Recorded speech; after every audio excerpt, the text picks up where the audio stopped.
po ang hinahanap ninyo? Sino sa inyo si Jesus? Si Jesus na taga Nazaret. Ako si Jesus. Kung ako ang hinahanap ninyo, hayaan niyo iblis ang mga tao ko. Sino nga ba ang hinahanap? Si Jesus! Si Jesus na taga Nazaret. Kaibigan, sino ba sa kanila ang ating pakay? Ang hagdan ko ang siya nating bakal. Hindi niyo agad. Magandang gabi po, Guro. Kaibigan, tuloy mo na ang sadya mo. Bitawan niyo ang aming Panginoon! Sige, ulit sila! Tama!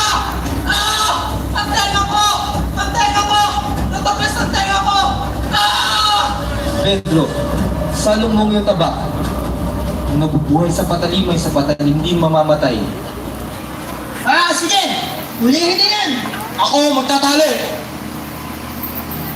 Malcolm, ang huli na ang ating pakay. Tayo na! Tumayo ka na dyan! Tayo na, Malcolm! Tayo na!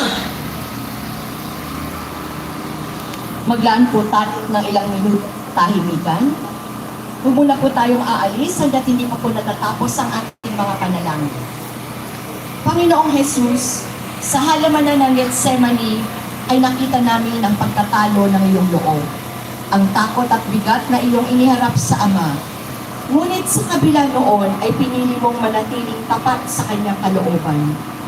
Turuan mo kami huwag matakot sa aming pag-aalinlangan at pagod, kundi dalhin ang mga ito sa panalangin. Sa tuwing nagtatagisa ng aming damdamin at tungkulin, bigyan mo kami ng lakas ng loob na magsabi ng oo sa paglilingkod at manatiling tapat sa misyon na iyong ipinagkatiwala. Amen. Tayo po ngayon ay tutungo sa ikalawang tagpo.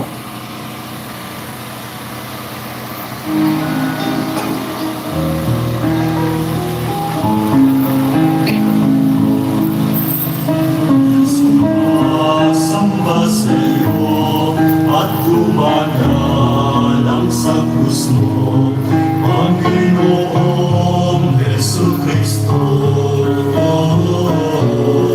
Nabuhay ulit nanalo, nagpaligaya sa mundo. O Diyos kami kahamagan, magpananil kaawaan, among may karinagan. Sa aming sana'y sumilay, tanda ng iyong pagmamahal. Kami sumasamba sa iyo at gumagalang sa puso, Panginoong Jesucristo. Nabuhay ngunit nanalo, nagpaligaya sa mundo.